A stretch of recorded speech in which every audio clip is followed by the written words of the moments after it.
Oke, jumpa lagi di seri tutorial. Kali ini kita akan bahas tentang headless CMS. Kalau sebelumnya kita bikin CMS menggunakan Laravel dan Filament, lalu kita akan coba satu teknologi yang namanya, konsepnya adalah headless CMS apa aja. Nah, apa itu headless CMS? Headless CMS adalah CMS yang mempunyai kemampuan untuk berdiri sendiri tanpa front-end bawaan. Headless CMS memisahkan back-end, tempat penyimpanan dan pengolahan konten, dari front-end, tampilan yang dilihat pengguna. Headless di sini berarti tidak ada kepala atau lapisan presentasi bawaan. Oke, maksudnya gimana? Mungkin kalau digambarin,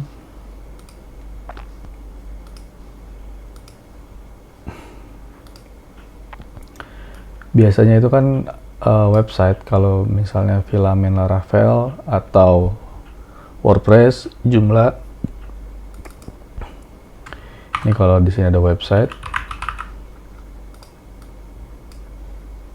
Nah, di dalam website itu ada front end-nya, lalu ada juga CMS-nya. Nah, ini non headless ya. Jadi ketika capability CMS dan tampilan utama website itu berada dalam satu sistem, itu non headless. Apakah Filament bisa menjadi headless? Bisa, karena Filament itu cuman tools UI untuk masukin kontennya, tapi sebenarnya controllernya bisa dijadikan API. Nah, kata kuncinya di API ya. Lalu yang headless bagaimana? Jadi headless itu kalau kita punya aplikasi atau website yang hanya punya front end-nya saja di sini. Nah, CMS-nya dia terpisah. Tidak dalam website yang sama, tidak dalam engine yang sama. Ini ya. Ini ada CMS. Nah, bagaimana caranya kita mengambil data atau komunikasi antara website dan CMS? Yaitu menggunakan API call. Jadi tadi ya, kalau Laravel pengen dibuat headless CMS-nya, Laravel Filament pengen jadi headless, si Laravel Filament-nya ini hanya memprovide API call tanpa menggunakan view-nya. Jadi hanya main di controllernya saja, controller model untuk generate Filament-nya, tapi untuk datanya kita menggunakan API, root API call. Nah, keuntungannya apa kalau kita pakai headless CMS? Jadi konten yang sama bisa digunakan di beberapa aplikasi, atau kalau kita punya aplikasi mobile juga bisa, atau kita punya beberapa website tapi ingin menggunakan konten yang sama, itu juga bisa. Nah, ini ya, karena semuanya tinggal API call ke CMS. Nah, jadi konsep headless adalah ketika CMS berdiri sendiri tanpa tampilan di front end. Klik lagi ya. Headless CMS memisahkan backend, ini backendnya, tempat penyimpanan dan pengolahan konten dari front end. Nah, ini front endnya ada beberapa. Oke, itu headless CMS. Oke, contoh headless CMS, ada beberapa aplikasi atau contoh yang merupakan headless CMS. Yang pertama itu ada Contentful dan Sanity. Dua ini yang saya tahu SaaS. Jadi kita harus daftar subscription dan kita tidak mendevelop CMS-nya, mereka sudah siapkan. Lalu ada Strapi dan Payload, ini base-nya Node.js, ini bisa kita install di lokal. Open source. Nah, lalu ada Ghost. Jadi kalau saya belum pernah pakai Ghost, tapi kalau di cPanel saya itu ada Ghost, bisa diinstal gitu. Nah, buat pengenalan headless CMS kali ini saya tidak akan menggunakan yang lain, saya hanya menggunakan payload. Nah, payload CMS ini adalah headless CMS yang berbasis dari Next.js. Jadi kalau kita install payload CMS, itu nanti structure foldernya akan terlihat seperti Next.js, karena memang dia adalah Next.js native. Gitu. Nah, oke. Nah jadi kalau kita buka websitenya payload, itu ada ini ya, di developer banyak deh, dokumentasinya lumayan lengkap.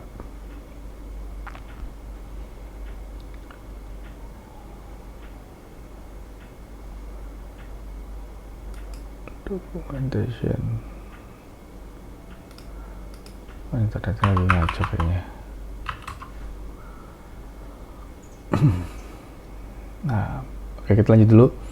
Jadi karena tadi si payload CMS ini adalah basisnya Node.js, maka kita butuh Node.js. Untuk versi terbaru itu minimal Node.js-nya 20. Lalu untuk database-nya dia menggunakan MongoDB, Postgre atau SQLite, tapi di tutorial kali ini saya akan contohinnya pakai Postgre. Nah, untuk melihat admin dashboardnya Postgre, kita butuh install namanya pgadmin. Lalu VS Code atau WebStorm, terserah kalian. Lalu terminal atau command prompt, karena nanti instalasinya menggunakan command prompt. Nah, tadi ya, database yang disupport secara official dari payload adalah MongoDB dengan Mongoose, Postgre dengan Drizzle, dan SQLite dengan Drizzle. Nah, untuk instalasi payload CMS gampang, cukup simple ya, sama kayak Next.js. Kita tinggal install pakai npx create payload app spasi nama project. Nanti kita akan ditentukan sendiri package manajernya. Internet lagi lambat ya. Oke. Nah, ini ya payload. Untuk instalasinya, secara konsep dulu ya. Jadi payload itu adalah full admin panel yang menggunakan React base.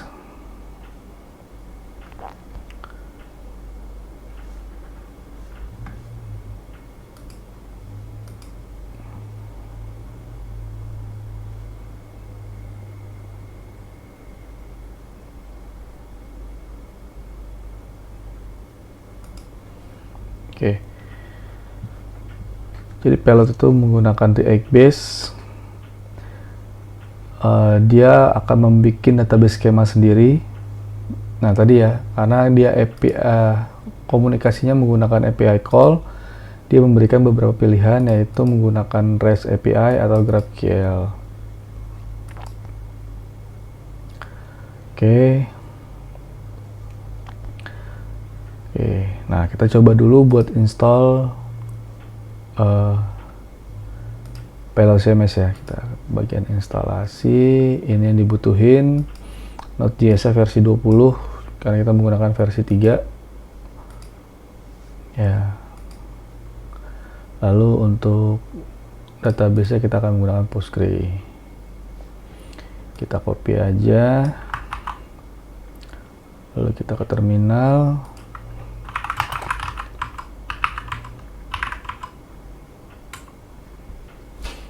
Kita masuk ke direktori yang kita pengen install, lalu kita ketikkan npx create payload app spasi nama projectnya CMS block. Kita jalanin. Oke, pastikan koneksi internet kalian mumpuni ya, karena dia butuh koneksi internet. Oke, di awal kita akan disuruh memilih project template. Ada blank, ada website atau plugin. Apakah kita ingin membuat plugin atau kita ingin menggunakan template untuk website?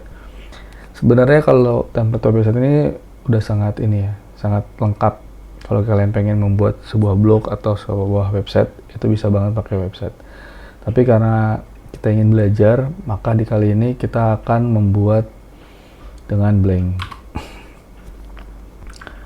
Oke, kita menggunakan PostgreSQL. Di sini ada dua Postgres, yang menggunakan Vercel atau yang lokal. Saya pakai lokal PostgreSQL. Atau kalau teman-teman punya MongoDB terinstall di lokalnya, silahkan pilih MongoDB, atau kalau mau gampang pakai SQLite.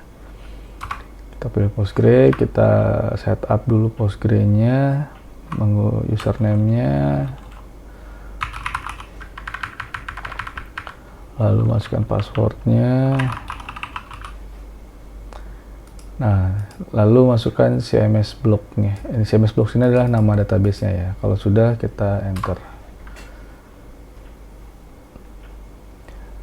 Jeleknya, bukan jeleknya ya, buat di tahap ini Pilot tidak melakukan pengecekan apakah username dan passwordnya Postgre-nya itu benar atau CMS-nya udah benar, tapi nanti ketika selesai install dan project-nya dijalanin, kita buka, baru dia membuat database-nya.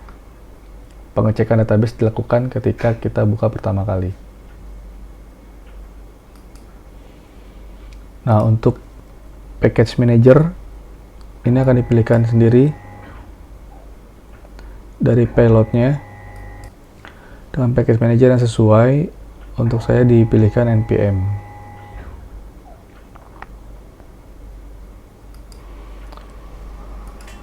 Pastikan koneksi kalian lumayan cepat ya, karena ini install dependensinya lumayan banyak, masih jalan terus. Oke, udah selesai instalasinya. Jadi kita tadi menginstall project baru payload dengan template blank menggunakan database PostgreSQL. Lalu ini adalah nama database-nya menggunakan package manager npm. Kalau udah selesai, kita masuk ke project-nya. Lalu kita buka di Visual Studio Code.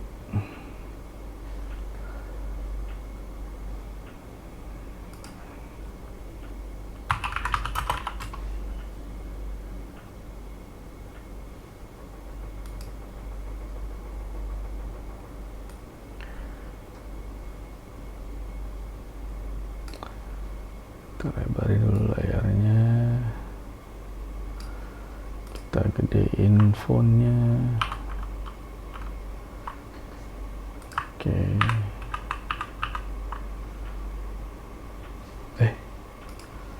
Sorry. Tutup.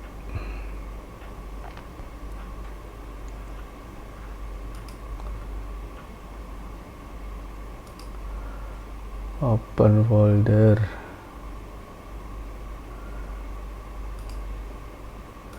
CMS block. Oke, nah kalau kita lihat structure foldernya, structure projectnya, tuh kita akan menemukan nextconfig ya tadi ya, karena payload ini menggunakan Next.js native untuk projectnya. Oke, untuk menjalankan projectnya tadi kita pakai npm ya, package manager npm. Nah, ini kita bisa npm run dev.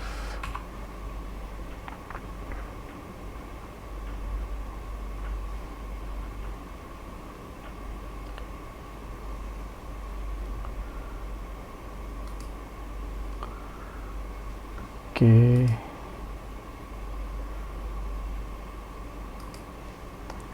kita siapin satu browser.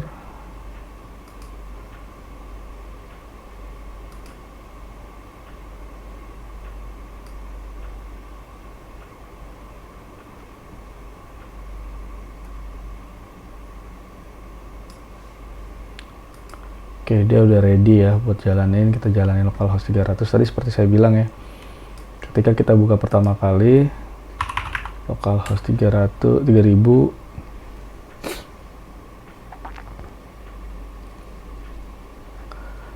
dia akan mengcompile dan akan melakukan pengecekan database.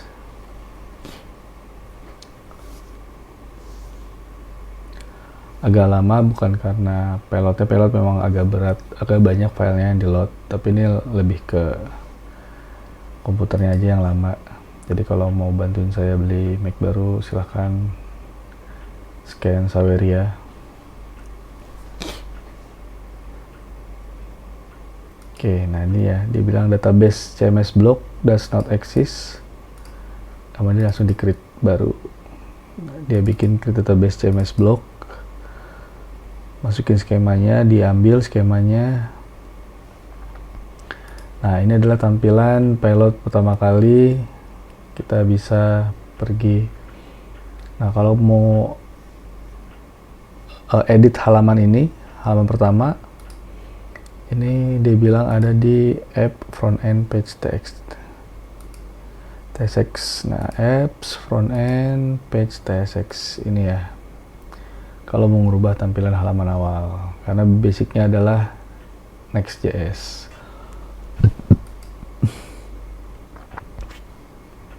Oke, kita pergi ke admin panelnya. Untuk admin panel pertama kali, karena kita belum punya user, maka kita akan diminta untuk create user. Dia manggil compiling admin segmen, ini routingnya Next.js ya.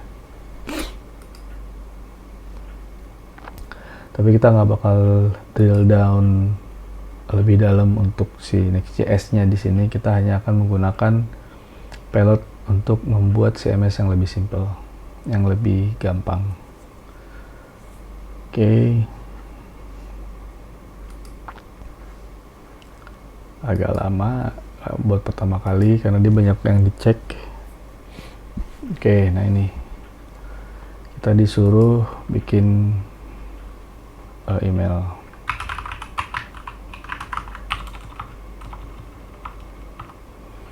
Misalnya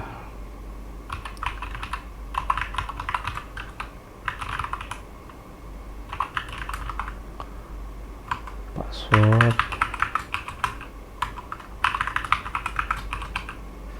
Oke, create.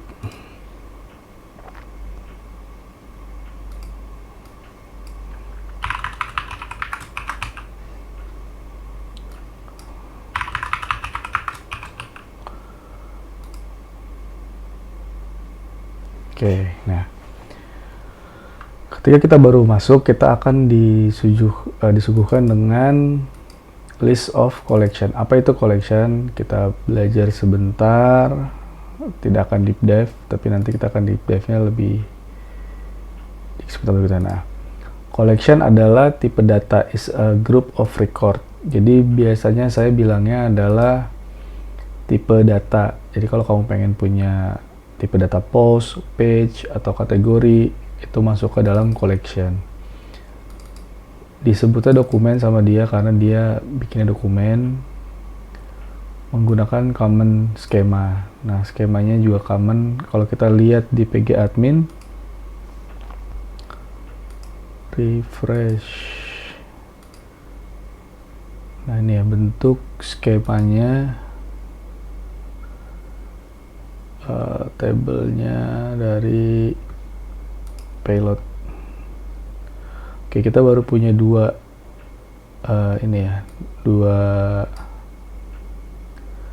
collection, yaitu media dan user. Itu doang. Nah, sekarang kita akan coba bikin collection baru. Misalnya di sini contohnya ini bikin collection post. Oke, nah collection itu buat bikin collection itu ada di sini ya.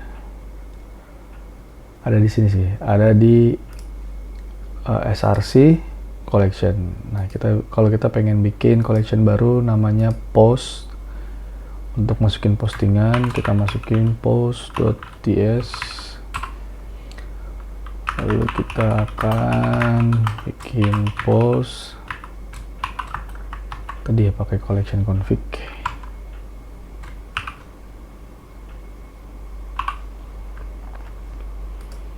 Nah, ini collection config belum ada.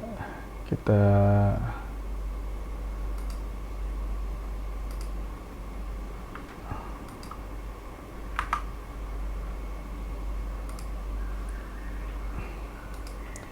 import dari payload. Nah, di collection ini ada beberapa field yang mandatory harus ada. Ini ya, field parameternya harus ada, field sama satu lagi slug, dibintangin, dia harus selalu ada. Dan kita masukin aja propertiesnya. Nah, ini cuman gaya penulisan. Kalau saya field itu harus paling bawah. Kenapa? Karena nanti field itu akan panjang. Nah, kita masukin slugnya adalah post. Nah, slug ini akan dipakai untuk jadi API. Tadi ya, balik lagi kalau payload itu komunikasinya menggunakan API call. Nah, untuk mendefine endpoint, slug ini akan mendefine endpointnya, post. Oke, kita bikin contoh field baru. Oke, ini juga udah oke.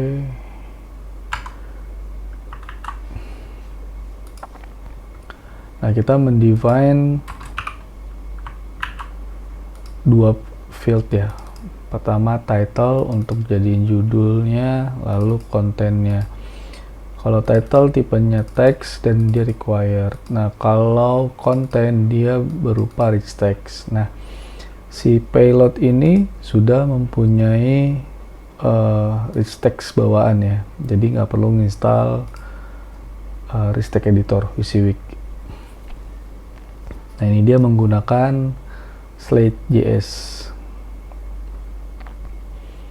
gitu. Nah, ini buat rich text editornya, kita jadi nggak perlu cari TinyMCE atau yang lain-lain. Kita secara default dia sudah ada TinyMCE. Oke. Nah, kalau kita baru bikin file collectionnya, ini belum muncul di halaman kita. Di sini belum muncul di sini. Kalau kita refresh juga dia tidak muncul.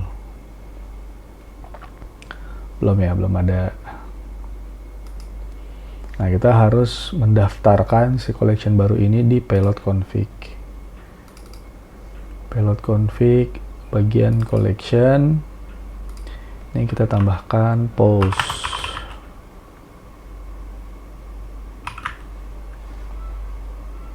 Dari collection. Ini jangan lupa diimport post dari collection. Kita tambahkan di sini sudah, lalu kita kembali ke sininya. Kita refresh lagi. Kenapa harus di refresh? Karena dia harus pulling dari database, dari skema baru. Nih, pulling skema baru from database.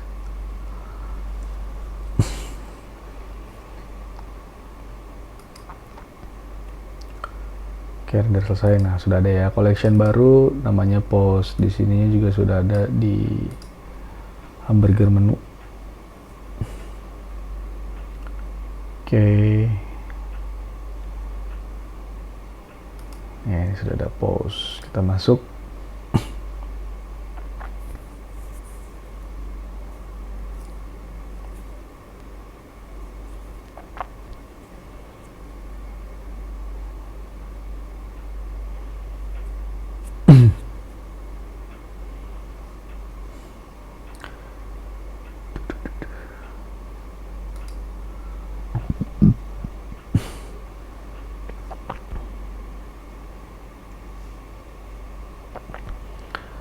Agak nggak kuat ya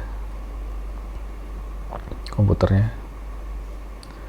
Compiled ada 5000 modules. Nah, kita bahas dulu apa yang mau kita lakukan. Berarti sekarang kita sudah membuat collection baru namanya post. Kita menambahkan tadi dua field, title dan rich text buat konten. Lalu ada beberapa opsi lain kayak admin, dia mau ditaruh di mana, akses, autentikasi. Nah, ini nanti dipakai kalau buat API-nya. Sekarang kita nggak bakal setup out-nya dulu. Lalu banyak ya. Nah, GraphQL-nya mau bagaimana, labelnya. Kita balik lagi. Oh, udah selesai. Nah, Kalau kita create new, terus kita masukin, di sini ada title judul yang muncul, ada title misalnya judul artikel. Nah ini kalau titlenya masih belum belum disesuaikan, itu nggak bisa. Nah ini tadi field content, ini enak banget. Kita mau bikin apa ada di sini, atau kita mau ketik-ketik juga ada di sini. Ini konten pertama. Nah tapi bagaimana caranya biar si post title ini muncul di halaman admin. Nah ini kita balik lagi ke collectionnya kita, lalu kita tulis di sini admin, use as title, tutup. Nah jadi ada parameter admin mempunyai subparameter yaitu use as title. Kita menggunakan apa? Menggunakan ini ya, name-nya title. Kalau di sini misalnya judul, di sininya pakai judul. Oke, tapi enggak, kita pakai title. Kita save. Lalu kita reload. Leave anyway.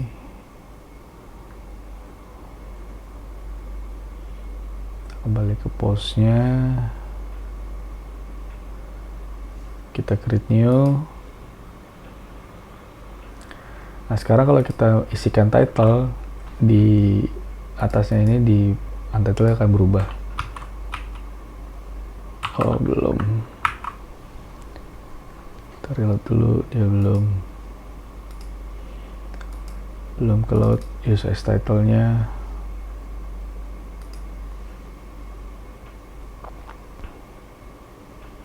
Kita cobain.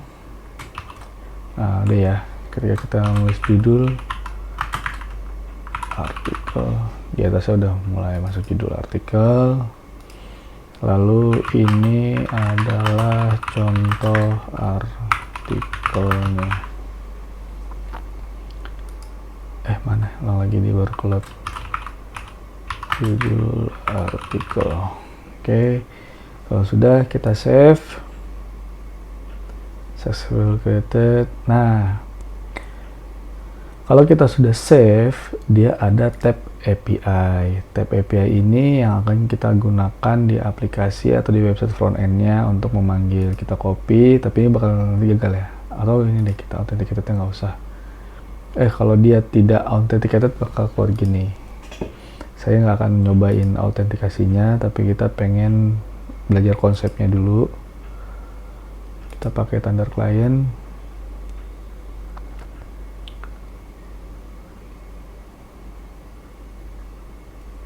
Oh ini udah ada nih, ini delete dulu. Kita bikin request baru. http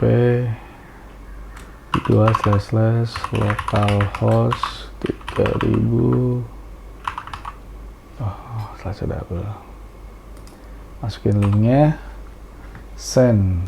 Karena kita tidak terautentikasi, maka keluarnya you're not allow. Nanti kita akan belajar bagaimana cara kita mengautentikasi diri kita di sini. Oke, kalau harusnya keluar seperti ini.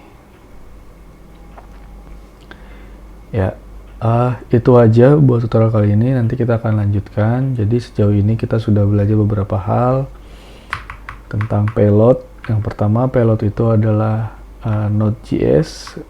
Mungkin kita udah belajar tentang headless CMS. Headless CMS itu apa? Headless CMS adalah CMS yang mempunyai kemampuan untuk berdiri sendiri tanpa front end bawaan. Contoh headless CMS, ada Strapi atau payload, ada yang lain. Lalu kita fokus di payload CMS. Payload CMS itu basicnya adalah Next.js native. Requirement untuk payload ini ya, ada Node.js, MongoDB atau PostgreSQL buat database-nya, pgadmin karena saya menggunakan PostgreSQL, lalu VS Code, terminal, dan command prompt. Ini database yang disupport official sama payload, dan ini cara instalasinya. Oke, demikian. Jadi nanti kita akan berjumpa lagi di seri payload CMS. Kita akan belajar bagaimana caranya mengquery menggunakan API, dan kita akan membuat collection baru, page dan akan menghubungkannya ke frontend kita yang akan kita bikin menggunakan Next.js. Itu aja, sekian dan terima kasih. Sampai jumpa.